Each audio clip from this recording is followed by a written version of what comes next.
Kia ora koutou katoa. Welcome everybody to our Regulatory and Compliance Committee meeting. Apologies, we are a few minutes late, and I am going to start off our meeting with an opening karakia, but then we are going to have a 10-minute break because we've just come straight from our strategy, policy, and I forget what the other P word is, meeting, and yeah, and some of us have not had food or bathroom break in a few hours. So bear with me, I'm practicing a new karakia.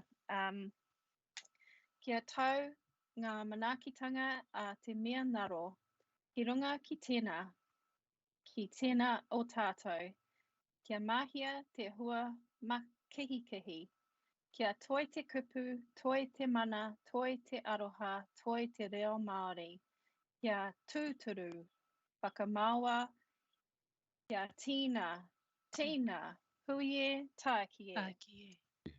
This is translated as, let the strength and life force of our ancestors be with each and every one of us, freeing our path from obstruction so that our words, spiritual power, love and language are upheld, permanently fixed, established and understood, forward together. Kia ora. On that note, we are going to have a break. Thank you.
Kia ora, everyone. Thank you so much for your patience.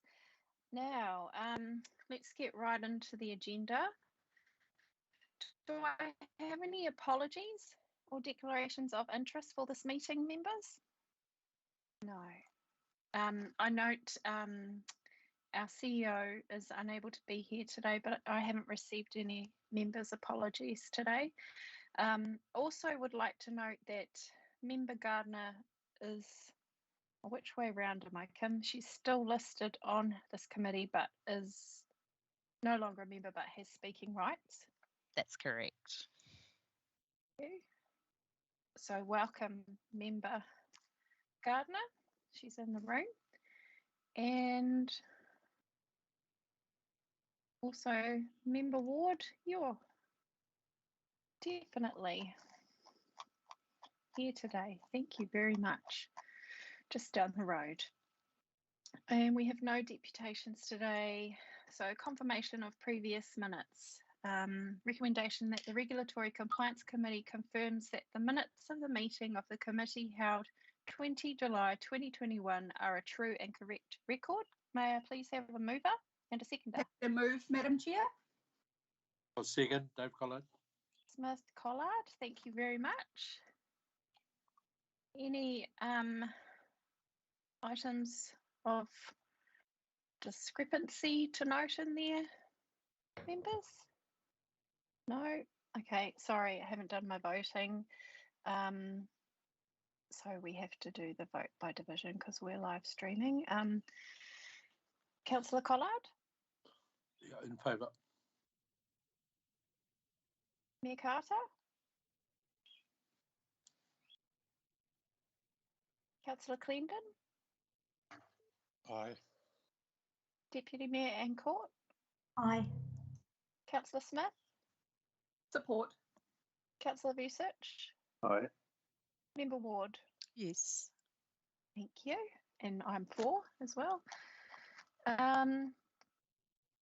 No items were raised there, no discussion, and information reports. The first item we've got 5.1 annual report on dog control policy and practices. So the recommendation is that the Regulatory Compliance Committee receive the report annual report on dog control policy and practices 2021-2021. May I please have a mover and seconder? I think I heard Collard. I'll move. Oh, Vucic. Happy to JB. second, Madam Chair. And Smith. Thank you. So we've got Vucic and Smith. And do elected members have any questions? Dean, do you want Rochelle to speak to this? Yes, Madam Chair, thank you. I think it's best that Rochelle speaks to this item.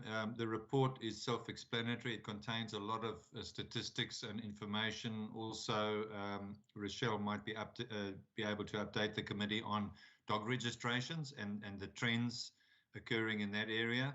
So I think I'll just hand to Rochelle, if I may, to address any questions. Yes, certainly. Thank you. Go ahead, Rochelle. Kia ora, everybody. I take it that the report has been read, so I am able to take any questions.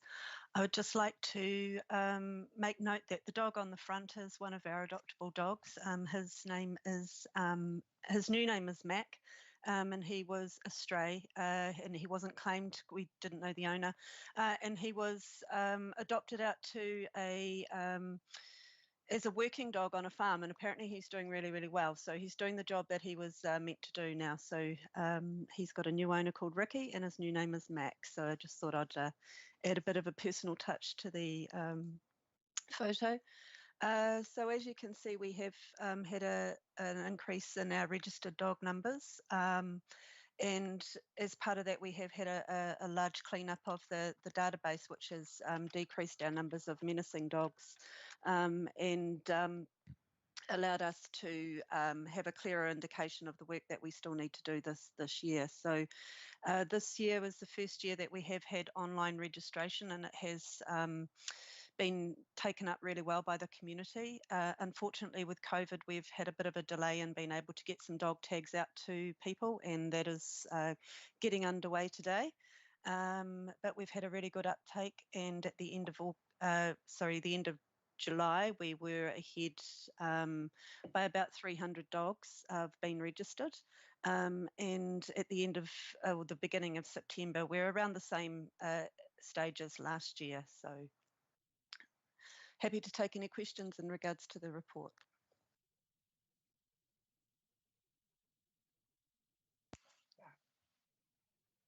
Thanks so much for that, Rochelle. Rachel, Councillor Smith, you can go ahead.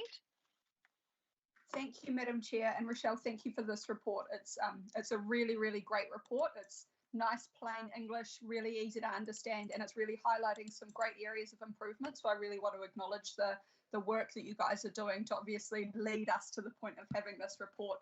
I just had a few questions in regards to the report. The first one you just briefly touched on then, but I've noticed that a number of councils around the country are transitioning their registration tags into a process which allows for it to be in life for more than 1 year. So a plastic tag has a lifespan of, say, up to 5 years as opposed to 1 year, and acknowledging where we are with COVID at the moment and the issues that's put on the registration process. I'm just wondering if that's something that we could be considering, or if you are already considering it going forward. My next question was just in regards to obviously the numbers, the benefit that we get of having those relationships with our community providers from an animal shelter point of view are really, really beneficial. So I was just wondering if there was an update. We'd had a conversation around a potential MOU development with Bay of Islands Animal Rescue, for example, and I was wondering if there was an update on that. And then my last question was just in regards to euthanasia trends. Obviously, the numbers are just reported on an annual basis. So my question is whether or not there are any trends throughout the year that you think governments perhaps need to be considerate of, and also whether or not our euthanasia rates are, if this is such a thing, are they in alignment with best practice with other councils around the country? And I hate using best practice and euthanasia in the same sentence, but just the terminology. So those are my questions. Thank you. Through the chair. There's 3 questions there, so I'll start with the registration tags. This is pretty much the first year that this has been has sort of come about, and I understand that Wellington Council is trialling the new tags, and every other council is pretty much waiting to see how this goes.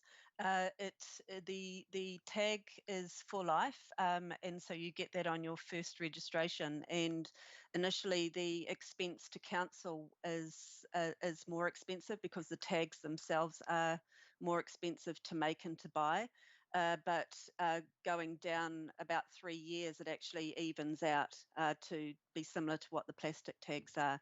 It's in regards to exactly what you touched on, sort of the problems that we have in getting tags out to people, but it's also around doing away with plastic and everything like that. So it's certainly something that we're keeping a very close eye on. And Wellington, and I think there's one other council which has just slipped my mind who is trialling it at the moment. They'll be sharing their information with the other TAs, and I would expect that there'd be more and more climbing on board that. So that's certainly something that we're looking at. Bay of Islands Animal Rescue, they play a key part with working with the team, and we have a really good relationship with them. We don't have a formal MOA at the moment, because with our new shelter we are able to look after a number of more animals than what we when they're impounded. So the MOA was solely around if we were unable to care for any young puppies or potentially a female dog that was about to have puppies or something like that. So with the new shelter, we are actually lucky enough to work with them. But Bay of Islands Animal Rescue play a key part in actually fostering dogs with the adoptions and everything like that. So we are still working quite closely with them. The euthanasia trends, I feel that we are very much on par, if not lower than a lot of other councils, and I always wait for the DIA reports that come through from other councils to gauge where we are. Euthanasia is our absolute last outcome that we want for a dog, and we would rather, keep a good dog at home by getting it desexed and working with the owner and everything like that. There is unfortunately always the dogs that aren't claimed and aren't able to be, put up for adoption, which is around those numbers. So the key part in keeping euthanasia rates down is desexing, obviously, keeping those unwanted dogs out of the community, and also, educating the dog owner and trying to keep a good dog at home by desexing it and teaching the owner how to look after it. So it's something that we keep aiming to get down. That's great. Thank you, Rochelle, for that response. Madam Chair, if I could be so bold just to perhaps suggest that going forward, the relationships with Bay of Islands Animal Rescue, and I think with Donna's up in Kaitaia Te Hiku as well, looking at how we might be able to better support. I know that there was a recommendation from the Bay of Islands Community Board prior to the LTP that Council consider financially supporting these services going forward. So perhaps just at the moment with that lack of MOA, and I understand why that is, we might want to consider in the future how we support those in partnership. Thank you for indulging me. Dr. Dean, did you need to make a comment? No, Madam Chair, I No. think Rochelle's covered all of those aspects of questions asked, so nothing to add. Okay, I don't see anyone else wishing to speak there, so we'll do the voting, but just to finalise, so on us receiving this, Rochelle, it will go off to the DIA and be put up with the other previous reports up on our website for the public to view, read, digest. Madam Chair, yes, that's correct. It's a legislative requirement that the link, it's a public document, and the link needs to be sent to the DIA. Cool, awesome, thank you very much. Okay, so we've got Councillor Collard voting for or against. Aye, thank you. Mayor Carter, are you there? No, I'm going to stop asking. Councillor Clendon? Yes. Deputy Mayor Court? For, thank you. Councillor Smith? Support. Councillor Vucic? Aye. Member Ward? Yes. Thank you, I'm for as well. Thank you, everybody. Okay, the next item on our agenda is, whoops, where am I? 5.2. The recommendation is that the Regulatory Compliance Committee receive the report Significant Flora and Fauna Assessment under the Operative District Plan and Draft Proposed District Plan. And this report, who wants to move and second? Nobody. I'm happy to move. Councillor Yeah. Vucic and Councillor Collard, thank you Yep, very thank you. much. Awesome. And for me, this came out of it's a response to the deputation that we received at the July meeting. Dean, did you want to comment further? Madam Chair, thank you. Very briefly before I hand to Rochelle. Yes, as you've pointed out, there was a deputation in July to this committee, and in response, various questions were asked at that committee, and we've prepared this report as an information item.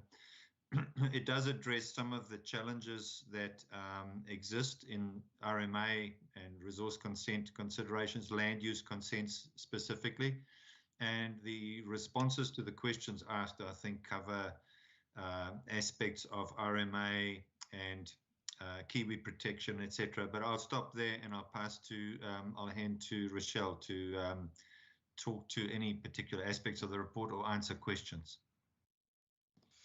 Thank you, Dean. Madam Chair, I do have Minnie Fox, who was with us at the last report as well, so she's probably better placed to answer any questions. Okay, awesome. Thank you. Welcome, Minnie. And Members, any questions on this report, please? Or falling over ourselves to ask questions?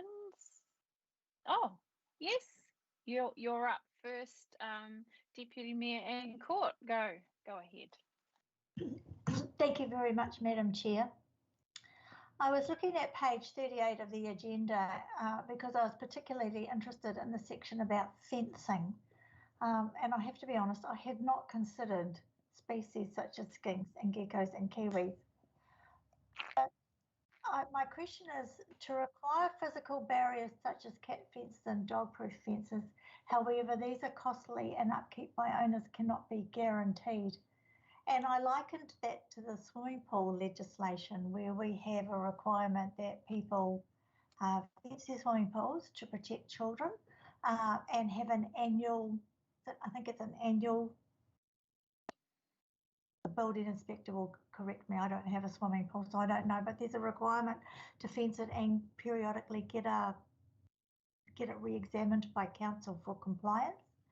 And so my question is that an option that can be considered for people that wish to keep dogs in a Kiwi zone, that they have just not your regular garden grey fence, but a proper constructed fence with a proper concrete toe space underneath, so the dogs can't dig their way out, and it gets annual inspections or whatever the period is to make sure that it is safe. I'm wondering if anyone's considered that. Thank you, Madam Chair. Thank you, through the Madam Chair. Our council has not considered such options. However, it is something that's been considered by organizations such as Predator Free and Zealandia and other larger organizations. It is quite expensive because the fencing requires regular monitoring. Even if we put in, for example, if I had a property in a Kiwi zone and I put up a oscillating fence, which is the cat-proof fencing, which also works for dogs, it's quite expensive, but dogs can break through it, and you'd also have to make sure it's over 2.5 for certain dogs, so they don't jump over that height, which is quite difficult to maintain. But the other thing is, it doesn't stop kiwi from coming into the property or other smaller animals and birds. So the risk isn't necessarily that your dog can't get out, but kiwi can also come back in, and that's inadvertently creating a risk to your dog, because it's not their fault that the kiwi could come into that fenced area and that it attacked them. So that's the other issue we have with fencing mechanisms. Thank you. Thanks, Minnie. Does that address your question? And partly 2.5 would be over the maximum allowable in the district plan, my understanding. You could apply for resource consent to go higher. I was thinking specifically about, and I'm trying to think of the words to describe this, and I should have thought it through a bit better before I started answering my question, so my apologies for that. But quite often underneath, like in my chicken fence, you have concrete, goes all the way around the perimeter, and the fence goes above that, and that's to stop the chickens digging their way out underneath.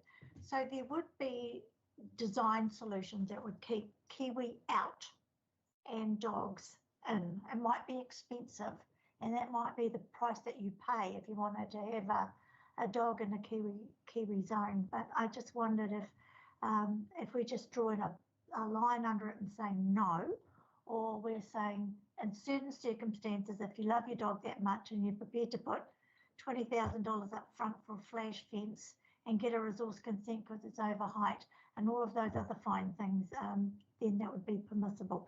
I guess that's where I'm heading. Minnie, just in addition to that question, like when people are applying for, to have a dog in a Kiwi zone, a lot of the time they are getting declined, aren't they? And it's because it's not necessarily because of our operating, what do you call it, principle. Thank you, Madam Chair. Yes, that's correct. So we have had situations where consent notice is imposed, which restricts dogs and cats on the site. And then we have had future lot owners come in and request that the consent notice is removed.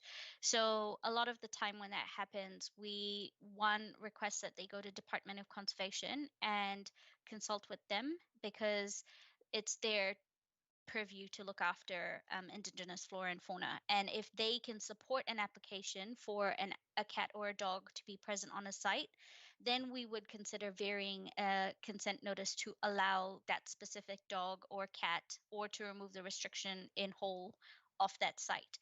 But in most circumstances, DOC says no, because it is extremely difficult for them to monitor it. It is near impossible for us to monitor it. And through case law, we've established that the easiest method at this stage is to restrict them overall.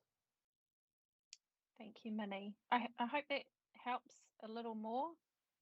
So, Deputy Mayor and Court, it's not just us, it's DOC that we need to work collaboratively on this with.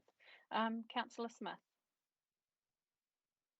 Thank you, Madam Chair. And before I ask my question, I just want to support, I think, the direction that Councillor Court is taking here. Part of the SNA conversation and the Indigenous biodiversity conversation that we've had is about the approach that's being taken isn't necessarily achieving balance with the different situations across the country. And in the far north, we do have a very diverse situation in terms of population and biodiversity and all of those things. So I think that there is definitely a conversation to be had about continuously looking to achieve balance. Minnie, I hear what you're saying, but when I hear it's the easiest way to do something, my governance brain immediately goes, just because it's the easiest, should it always be the way that we do things? So I think that there is a further conversation to be had. And Madam Chair, to your point, it obviously needs to be had in partnership with DOC, but I think we should always be striving to look at what balance needs to look like in the far north, and whether or not there are other things that we could be doing to achieve that,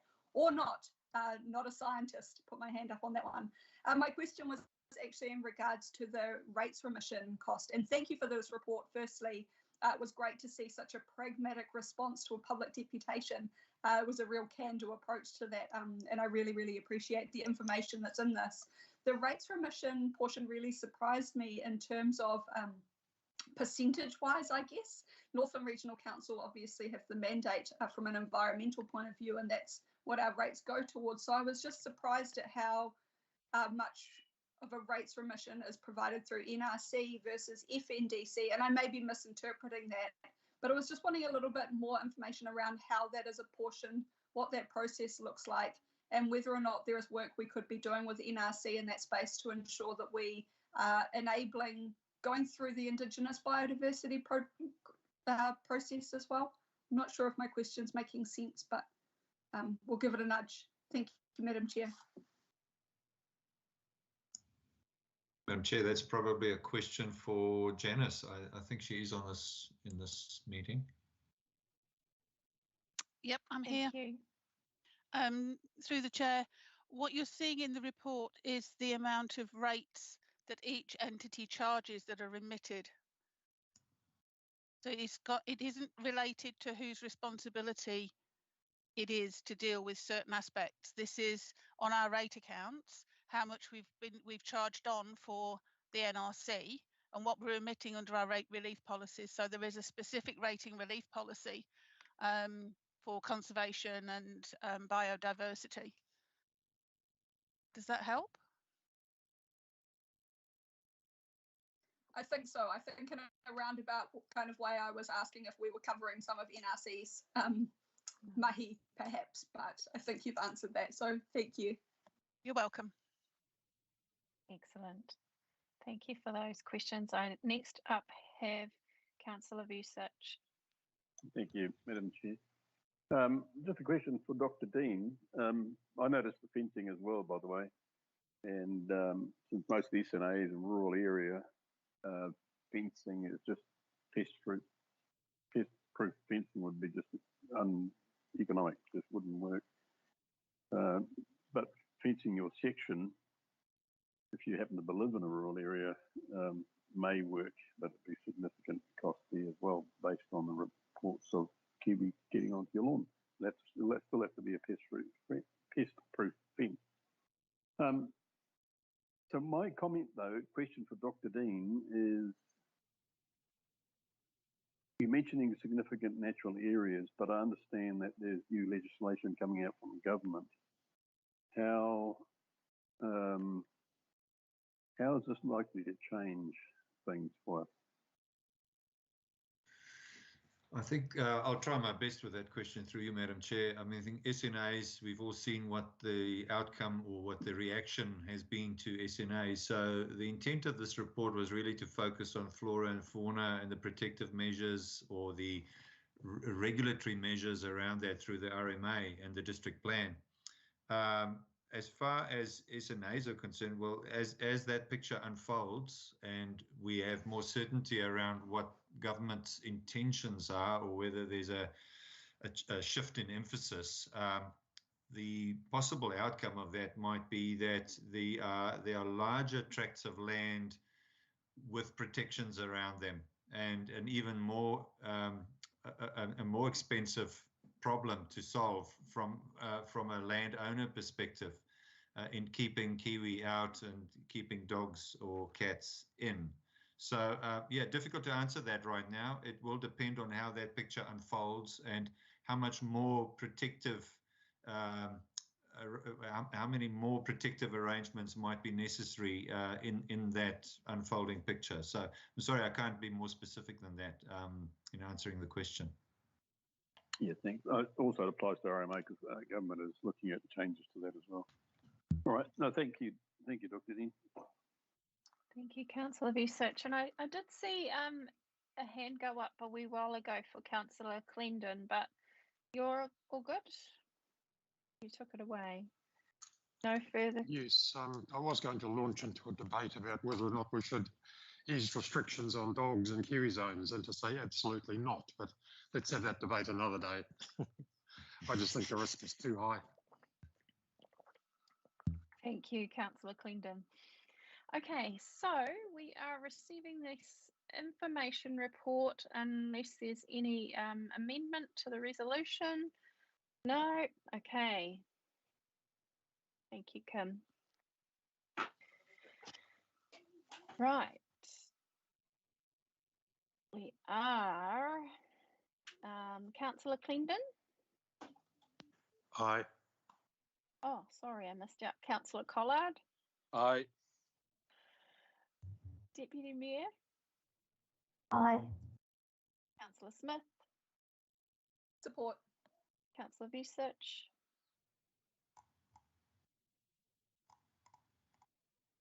Councillor Visich. Member Ward. Yes. Aye from me, sorry. I just had a Thank you. blank spot. Frozen moment.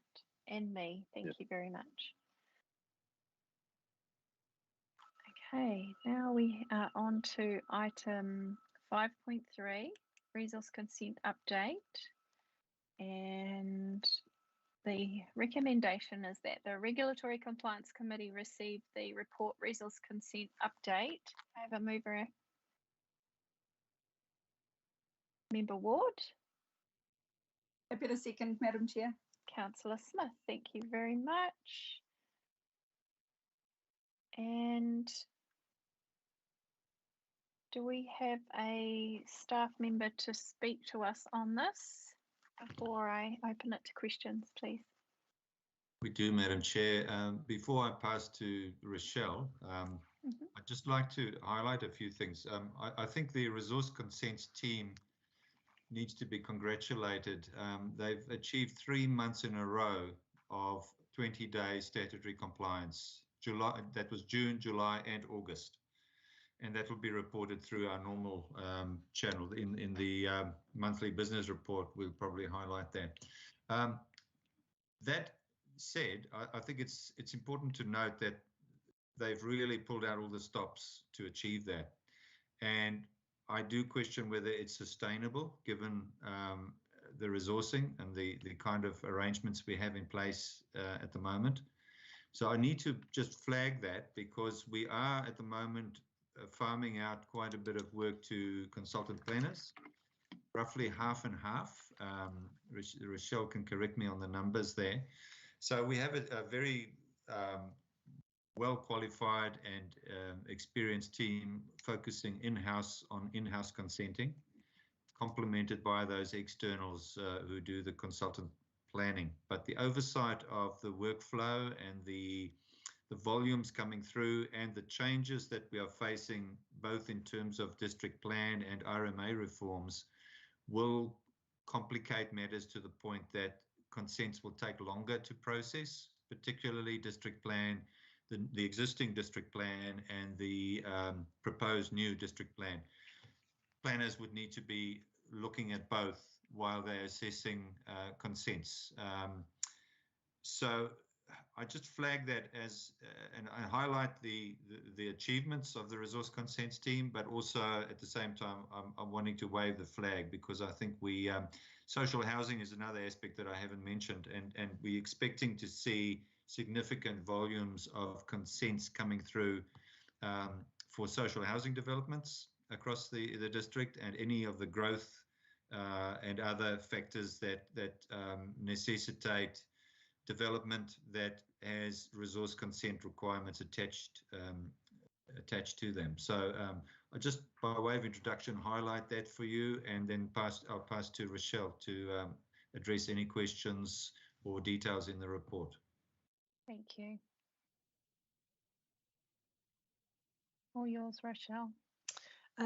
Thank you, Madam Chair. I am open to any questions. I've also got Minnie to stay on the line, who is very proficient in this. I'd just like to agree with Dean in regards to the pressure that the resource consent team is under. It's around 50% of engineering is going out to consultants at the moment, and it's around 30% for processing planners. And there is a bit of a race on before the proposed district plan as well, with a number of applications that are going to be trying to come in. So the consultants are busy preparing a large number of applications, which they've made us aware of. So we certainly know that there's going to be no downturn in applications being received in the near future, and with the housing and everything like that, we can certainly see that it's not going to go down. So yeah, the team is by sheer determination is getting us through with this statutory timeframe. So they're doing an amazing job. Thank you for that, Rochelle. Right, now open it up to questions on the report. Who wants to go first? Looks like Councillor Smith. Yep, off she goes. Eager beaver today, evidently.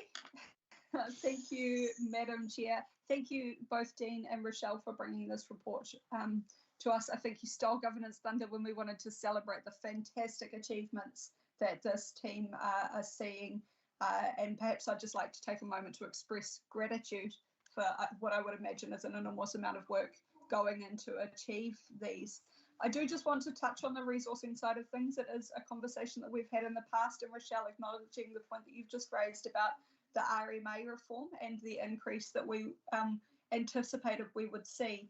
You mentioned about the 50% and 30%, and apologies, I can't remember the terminology, the particular roles that were attached to those, but I'm just wondering if, Dean, I think this is a question for you from a department point of view, is there a sweet spot that you would like to operate around in terms of those percentages? Is 50% and 30%, are you comfortable with that, or do you normally aim to maintain a lower or higher percentage? Is probably my question at this point. Thank you, Madam Chair.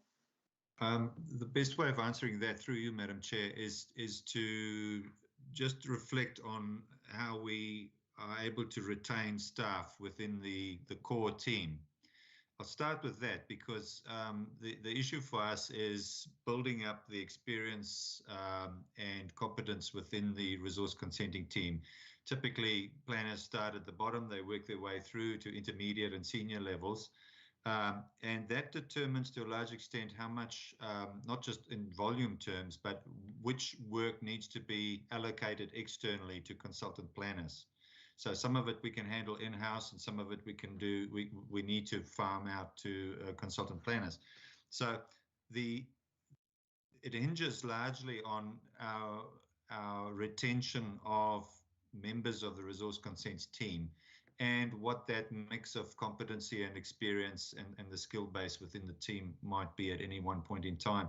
Across New Zealand right now, we have a shortage of planners. Even the consultant planners are poaching off each other. So it's a vicious circle where the planners who are in demand are being taken from one environment into another, out of local government into private practice, from one consultancy to another, and the mighty dollar dictates where they go to a large extent. For those who are driven by the dollar, they'll go where they get the most return for these services. Of course, there's risk in the private sector. When in any downturn, there's more certainty and security within a council environment, which we offer and provide. But that's a risk that our planners do take. So we are constantly looking for ways of, one, achieving a retention strategy, and two, this is a topic that's being discussed in-house all the time, really. And what we want to achieve is an optimal balance, whereby if we could, in an ideal world, I'm being long-winded in answering this, I apologize for that, but if in an ideal world we'd have a team, or a full team of consultant planners, planners in our team, and be less reliant on consultant planners, because clearly, while the costs are recoverable, we believe we're able to achieve a higher revenue target by employing planners, if we could. So the optimal balance will depend on a number of factors, and availability is one of those factors, just availability of planners to actually do the work. I'm not sure if that entirely answers your question. I'm happy to say more if I need to. Councillor Smith has a further question. Thank you, Madam Chair. Indeed, that's really great. I think it's more of an evolving conversation, and it's great to hear that you guys are having that internally. Madam Chair, I would like to just point us in the direction of our alliance model that we've got in terms of roading. And I understand that a big part of why that alliance model was set up was for a similar response reason to this, and perhaps just highlighting the risk that will come with Three Waters reform and the risk of us losing internal staff if hypothetically we were to opt out and then staff had the opportunity to move into other entities as well. So given the Future for Local Government conversation and the success that we've seen with the alliance model, it would be great to carry on this conversation as to how we might look at other ways of addressing that. Obviously, from a governance point of view, it's very clear that there are operational conversations that are happening and need to happen, but I think there are some higher level conversations that we could be having going forward as well. So happy to take your guidance offline as to how we can perhaps progress those conversations, but I think that it's something that we could consider exploring. Thank you. Thank you for that, Councillor Smith. Kim, are you able to capture that as something for me to discuss with Dr. Dean offline? Through the chair, not a problem at all.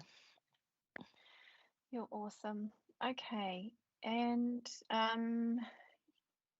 who was first? Dean, you want to respond to that? Yes, if I may, very briefly. Yep. Between Darren Edwards as the General Manager for Strategic Planning and Policy and ourselves tasked with the regulatory resource consenting part of that, it's something we are very mindful of, looking at that future direction, the new legislation that is emerging, the natural and built environment and other components of legislation that are emerging is something that we have at the front of our minds, and we'd certainly be jointly between strategic planning and policy and district services we'd be looking to tease out what the exact implications are, because there's a sense that these matters may, or these changes may evolve to something of a regional format with a regional planning committee, et cetera, and with those changes,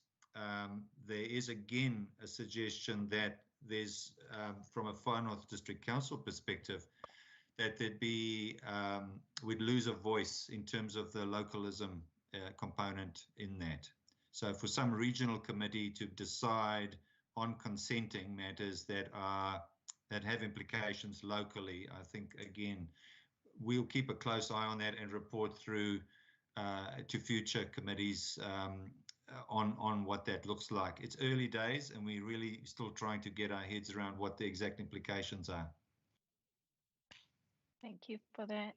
And Councillor Court. Thank you, Madam Chair. Dr. Dean, I was reflecting on the number of applications that were rejected under Section 88. Now, maths is not my forte, so my Google way to work out a percentage tells me that's about 18.8% of all applications that are coming in are rejected because they're not complete. And I note the comment in there has been some resistance from some agents to the efficient application of Section 88. These are, in general, are those agents who consistently lodge incomplete or substandard applications. And I'm minded that this morning we did the popularity survey of how people can think about the Far North District Council. And one of the most common complaints that I get is how long it takes to get a building consent or a resource consent through. But clearly nobody's out there telling the real story. And I'm just wondering if there is a story here that we need to be sharing. And that is that we are not the vetting agents to put a complete application together. It's the applicant's job to put a complete application together, and if they don't put a complete application together and they send it into the council, it's taking up our time, it's taking up our resources, and it's costing us money. And that's the important thing, is that it's costing us a lot of money if we cannot achieve these statutory compliance timelines. So I'm just wondering if there's some kind of campaign that we should be doing in there. Because if my maths is correct, and I stand to be corrected because it could well be wrong, 18% is a significant number of applications that are still not meeting the mark. So I just wondered if there was some comment on that. Thank you, Madam Chair. Thank you. Good question. It's on my list. Yeah, I probably defer to Rochelle and Minnie to answer that. They're closer to the action and the reasons for rejection. But Councillor Court, you're absolutely correct in that. The quality of applications, both building and resource consents, is such that a significant number of necessity are pushed back. And the cost, one more comment, and if I may, and that's the fees and charges for resource consents that was referred to briefly in the committee meeting this morning. That review of charges will align us with other councils who are charging more, and no one likes paying money, but the reality is that this is a private good rather than a public good, resource and building consents, that is. And in that fees and charges, the setting of fees and charges going forward, we need to ensure that we do recoup costs, and significant hours do go in processing these consents. So we do take your point, but I'll hand to Rochelle and Minnie to elaborate on the 18% and the general reasons for rejection. Thanks, Dean, and Minnie's probably got more to add than what I can, but the RMA is very clear in regards to what is required within an application, and a lot of people do try and do it themselves or take a few shortcuts, and perhaps historically we have been a little bit more lenient than what we should have been.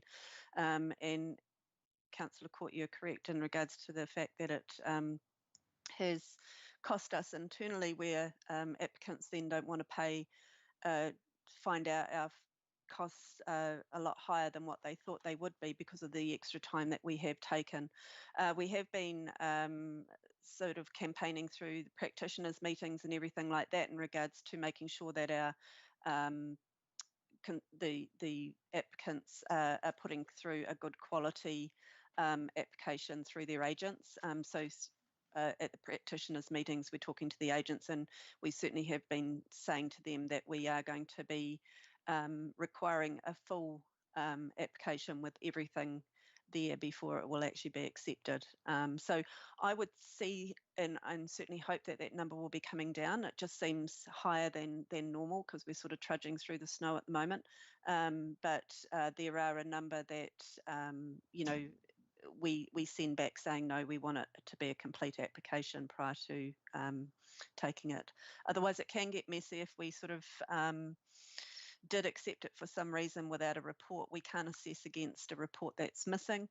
And although they may say that it will only be a week away, it ends up sometimes being a month or so, which puts more pressure on our RMA support team as well. Thank you for that response. Next up, I've got Member Ward. Thank you. Thanks, Madam Chair. I just wondered, are there penalties for substandard applications for repeat offenders if you've got practitioners that are constantly not wanting to play the game and submitting on behalf? It's just a really bad it's a bad image for the council, and it's a bad feeling, you know, as Councillor Court was saying, you know, that these increased charges and things could be prevented. I don't know whether there's anything in the legislation to allow us or enable us to be able to provide some sort of penalty, but I just have often wondered about that, because sometimes, you know, it'll come back to you as a rejected application, and then it'll come back again and again, and it's actually, you know, the problem lay with the not the client, the customer, but the submitter. Through the chair, I'm not aware of any penalties that the RMA allows us to give to an applicant if they have multiple applications that aren't good. Usually, once they are sent back, it's they don't re-send them in until they are full. So by rejecting, it is actually a lesson learnt in a lot of cases.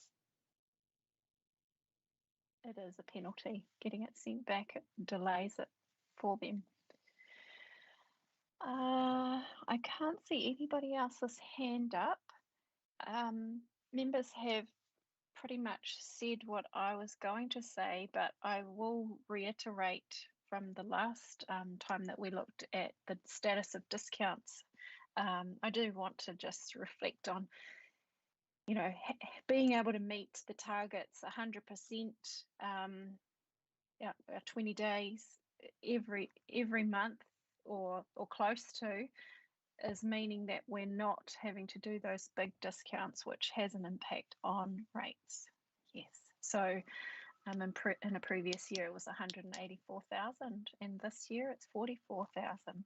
So great job, team. And I did want to recognise that there is a housing boom happening. This resource consenting is at risk.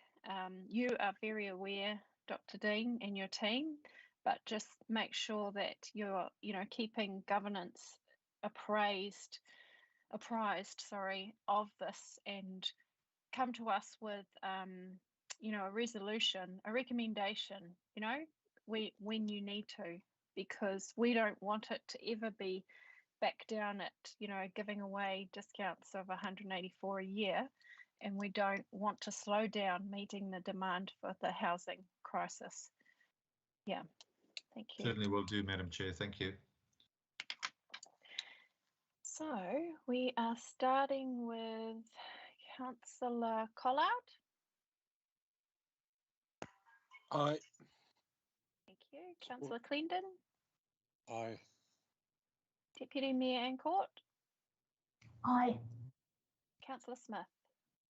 Support. Councillor Vucic. Aye. Member Ward. Yes, support. And I'm an aye too. Thank you, everybody. On to the next report. So item 5.4, that the Regulatory Compliance Committee received the report District Services Monthly Business Report for July 2021. A mover and a seconder, please. Aye. I'll move it. I've got Vucic and Collard. Thank you. Fantastic. And Dean, did you want to speak to this report before we take questions? I don't think I can add anything, Madam Chair, so no. Open to questions. So members, this is this our third time we've had this report or second? I can't remember. You've put me on the spot, Madam Chair. I'm not sure if it's. Oh, I think it's three. I think it's the third time. Third one. It will be a regular feature coming to this committee as it fits the cycle of committees. So we'll always be bringing the last report that is available. So in this instance, we're talking July. Cool. Thank you very much. I've got a question from Member Ward. Thanks, Madam Chair. My first one's probably not relevant to this report then, Dr. Dean. It was just in respect to, are we still receiving ongoing relief in relation to the Paihia eyesight and our buildings from Far North Holdings? I actually have 4 questions. So that was my first one. So are you talking COVID relief funding? Yes. Is that ongoing? Answer that? I'm not aware that the eyesight is getting any direct relief as such.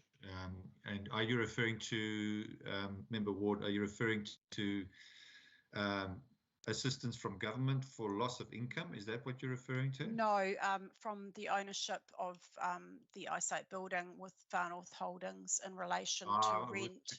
With rental. Okay, I'm with you. Oh, yeah, okay. I'd have to check on that. I'm not aware. Maybe Janice knows the answer to that. I can't answer that offhand.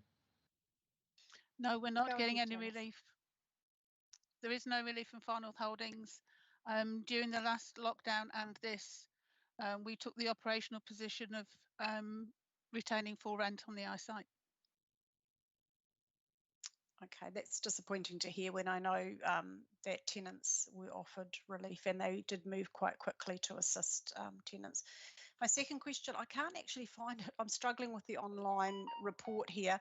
I read something in relation to encroachment, which I hadn't seen referred to previously, Dr. Dean, and I now can't find where it was under the report. But it's a growing issue, particularly within the Bay of Islands, Whangaroa area. And I would like to sort of express interest from a community board perspective in relation to particularly our reserves and to perhaps have some lists. I'm not sure on the sensitivity of these. I know some of them are very historical, the encroachment issues, but the longer we leave it and the further down the track we get with people becoming ensconced or encroaching in various ways, be it vegetation or buildings or squatting or whatever, and I have brought this up in the past at council meetings that I would like to see more detail on that itemised in future reports. The next question I had was actually under the Community and Customer Services section on page 70 in relation to events. This was news to me. To read of the events that, in particular to the rear garden of the Williams House in Paihia, had an application for a wedding ceremony. I just wonder who's notified of this application, who makes the decision, and is there a cost? Because this is a historically classified reserve that is predominantly managed by our friends of the Williams House and Garden, and I'm just intrigued that the community board is not in the loop here. Just some clarification on that, please. Okay, I'll start with encroachments. with regard to encroachments, I believe, as you've suggested previously, Member Ward, there are many. So how do we address that? We need to be made aware of encroachments where they exist. So there are different ways for us to be made aware of that. One would be an RFS process. If the community board has particular encroachments in mind and wants to prioritize those for our attention, then we would respond in that way. So we are in a position, and that may sound very reactive, but the reality is we need to put some kind of priority order on this. If it's historical and there are several, then we would appreciate some kind of a steer in terms of which areas are of particular concern to community boards and or the community, and we will respond accordingly. Secondly, in terms of events, that particular event, I can't answer that, but what I would say is that Dawn Underwood in the Community and Customer Services team coordinates events. She's normally in the habit of checking with not so much the community board, but she would have in this instance, I'm almost certain she would have checked with the Friends organisation, and there would be a fee attached to that. It wouldn't be simply granted. Thank you, Dr. Dean. It would be beneficial for the community board to have that information and to know if those fees, if that information is not accessible online, to know how the community board could be in the loop. We're finding this with most of our reserves and community facilities where we've got committees operating and running them, even with our halls and our sporting facilities. We are running into difficulties with double bookings and a clear process, but hopefully we'll be able to sort of iron that out moving forward. My final question was actually around, I did ask under the building services last couple of meetings ago on page 78 around a breakdown for the notices to fix, please. Some additional detail, Trent Blakeman said, would be supplied as to numbers and areas of concern, particularly around tiny houses and that sort of thing. That was what interested the board. Thanks. Right. Madam Chair, through you, Trent is working hard to provide further information. One of the constraints is from our systems environment and doing our business intelligence extracts for these reports. And to break that down by ward is still proving to be quite difficult. So it's an endeavour that we're aware of the need to do more, and we are working on that. I can't put a date on it for you at this point because our business intelligence team is working to different priorities in the organisation, and they are mindful of our need and request in this regard, but it will take some work yet before we are able to break it down to the level that you perhaps would like to see. So it's not out of mind. We are very much aware of it and working on it. Thank you for that. Thanks, Dr. Dean. Thank you, Madam Chair. Next, I have Councillor Court, Deputy Mayor Court, sorry. Thank you, Madam Chair. I didn't actually have a question. I'm just a bit wondering where Member Ward wants to go with some of this, because it seems to me that we need to have like a policy for how a reserve might be booked or public space might be booked. But I wouldn't want to see every single application going to a community board, and I hope I've misunderstood that. Because that would just slow everything down and we'd never make progress. Equally, I'm wondering why the board wants to see things like notices to fix. I'm just not making the connection in my head. And I did read the same report on encroachments, and I can't find it now either, so it must be in another agenda. Maybe it's in Audit Finance, because I couldn't believe how many people have got the cheek to build whole dwellings on public reserve. Oh, goodness me, that was a real eye-opener. But just some clarity about, I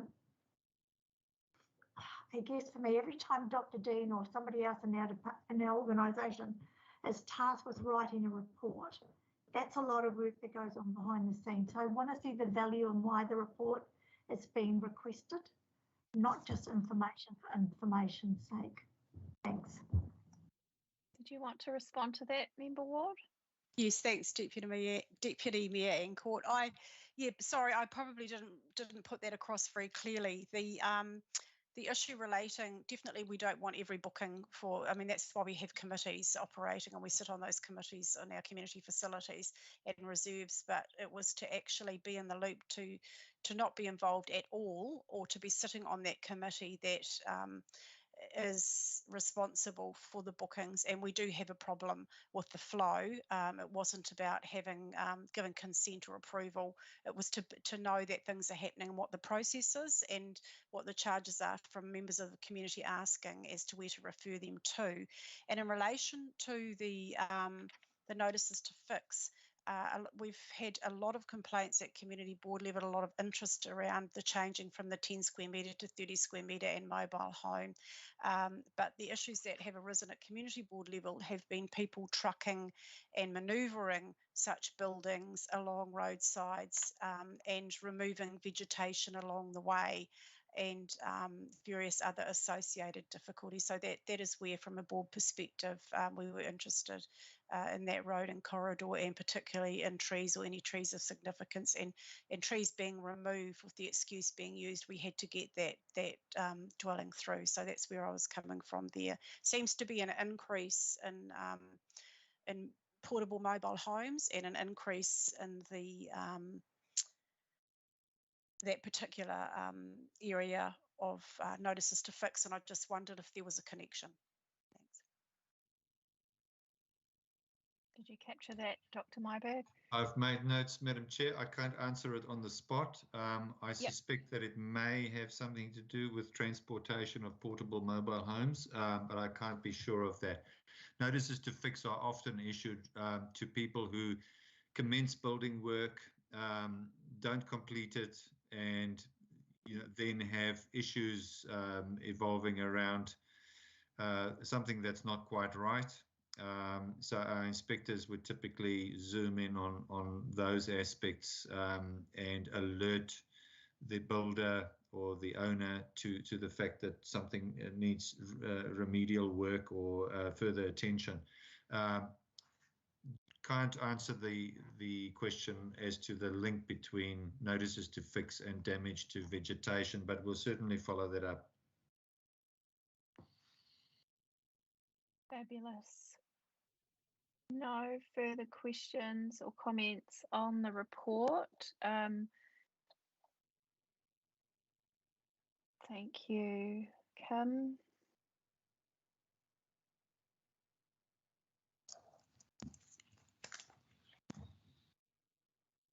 Councillor Collard? Yes, received. Councillor Clendon? Aye. Deputy Mayor Encroach? Aye. Councillor Smith? Support. Councillor Vucic? Aye. Member Ward? Yes, support. And myself, yes. Thank you very much. Our next item, recommendation for 5.5, that the Regulatory Compliance Committee, am I on the right one, receive the report action sheet update September 2021. Mover and seconder, please. Yes, I'm happy. Member Ward and Councillor Vucic. Thank you very much. Okay, so let's get into the action sheet. What have we got there? Oh, it's the item that came up in the strategy, policy and planning. Our standing action that Far North District Council makes application for the delegation to enforce stationary parking offences on State Highway from Wakakotahi and the trial period for WAFs. So how are we going with that? Madam Chair, I'll leave the Wakakotahi question to Rochelle. She actually did answer it for me while we were in the community, the Strategy and Policy Committee this morning, but for the benefit of this committee, if I'd ask Rochelle to answer that one. If I could briefly go to the other one, with regards to trialing WAFs and Regos, we've had a meeting with Inspector Tony Hill. No, it wasn't Tony. It was another one. Yeah. So I'm just gone blank on his name. Was a senior member of the police. Chris McClelland. Chris McClelland. And we will be endeavouring to adopt a slightly different approach, which we believe is more accommodating. And following the VADE model of, encouraging, etc. And if we do take it through to arrangements working with MSD, for example, the focus will be not so much on paying people's infringements, but we'd probably aim to work with REAP and other organizations, but MSD in particular, to get roadworthy vehicles on the road. So to do the repairs, put the bald tires, address the bald tires, etc. More so than simply paying infringements. So some work has been done on that, and we will continue working down that route to achieve a slightly different approach that may be a little more acceptable, but at one level, but also still focused on road safety, because that's where our focus has been and will remain going forward. So over to Rochelle. Sorry, yeah. I'd just like to add to that as well. So yes, we that was wonderful that you guys met with Chris McClelland, but we did also have a meeting with Tony Hill, and he highlighted to us that unwarranted vehicles is not the primary focus for safer vehicles on roads, and he really wanted us to change our methodology, and his views were quite similar to those that were presented to us in the deputation in July 2021 from Naho Davis. Yeah, so I really like the direction of travel, Dr. Myberg. Very good. And Rochelle. Thank you. The discussion with Chris followed that meeting with Superintendent Tony Hill. So I think we've established the contact with police, and we understand that the cause and effect isn't so much the road deaths, that is not so much tied to WAFs and Regos, but there was some acknowledgement that we certainly do need to address this as part of the overall road safety equation. But the manner in which we do that is what we've worked on in that early discussion, and we'll continue with that. Thank you. Awesome. Rochelle. Thank you, Madam Chair. So the policy team and myself have been working with Waka Kotahi recently in relation to the delegation. So it is, the delegations aren't there as yet, but it's a work in progress at the moment. Unfortunately, there was a bit of a delay because the person in policy was stuck over in Rarotonga when lockdown happened. So we had a few weeks of not being able to get in working all together. So we're working around, obviously we've got the new parking bylaw, and the delegations will go through there, and pretty much what we're working with at the moment is what comes first, the horse or the cart, really. And so it looks as though we'll get the delegations through. Obviously Waka Kotahi for state highways do make the so once we've got the delegation to enforce, Waka Kotahi puts the delegation, then we figure out how they put the restrictions in around parking. So we're just working through the nuts and bolts at the moment, but it's so the delegation is looking very promising, and then we just work on where we want that delegation, and obviously we'd have to work with Waka Kotahi in regards to any enforcement within that sort of parking restrictions and everything like that. So they still play a part there. We can only enforce what they put through.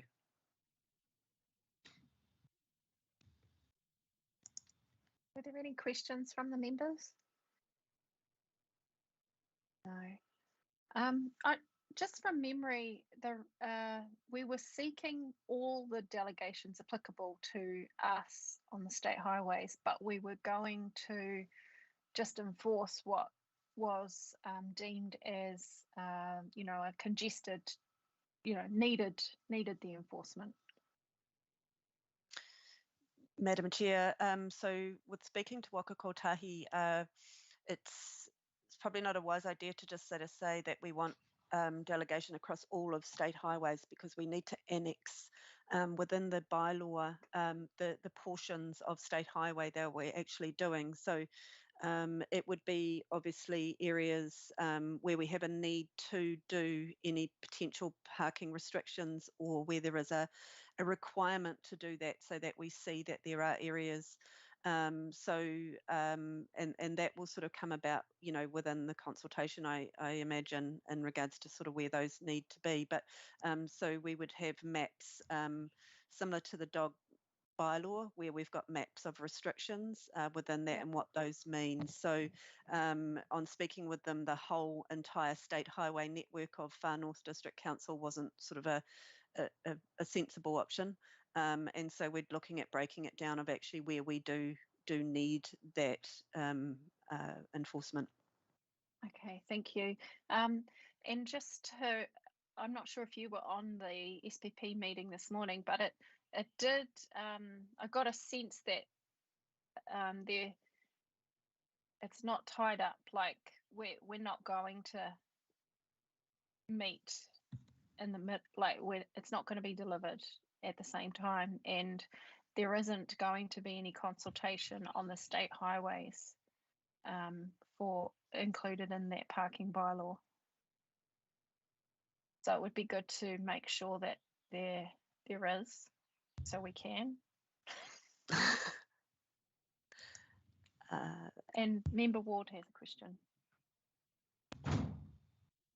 Thank you, Madam Chair, and you may be thinking along the same lines as me or not, but when I hear that that we're not going to be discussing the overall state highways, I'm just instantly springs to mind is freedom camping and is the overnight sleeping in vehicles covered under some other part. Deputy Mayor Encroachments may be able to inform me on that, but we certainly have a huge problem on our beach areas, particularly State Highway 11, but also up through Kaio and Kawakoa and places like that. We do have a lot of state highway in villages and towns that we need to actually start thinking a bit outside the square and not just look at our urban environments. So after the discussion on strategy and policy this morning around the bylaws, I can see community board making some recommendations in some of these bylaws and policies that could actually, you know, throw things into a bit of disarray. But we do have problems, and we need to be able to implement and monitor and I guess enforce and protect our environment and the safety of the visitor. Yeah. So I don't think we're quite finished this discussion, and perhaps an action point might be Councillor Smith and I following up, making sure that there is some, but we're achieving what we need to achieve with the delegation to enforce stationary parking offences in on the state highway through the parking bylaw. But we need to make sure that they marry up. Did that make sense? I think we're done. Ka pai, Madam Chair, that made perfect sense. Kim, is there anything more that I need to do? No, there isn't. Before Through the chair, no. Apologies, Madam Chair. Do we need to vote on that item, Madam Chair? Oh, yes, we do. Thank you.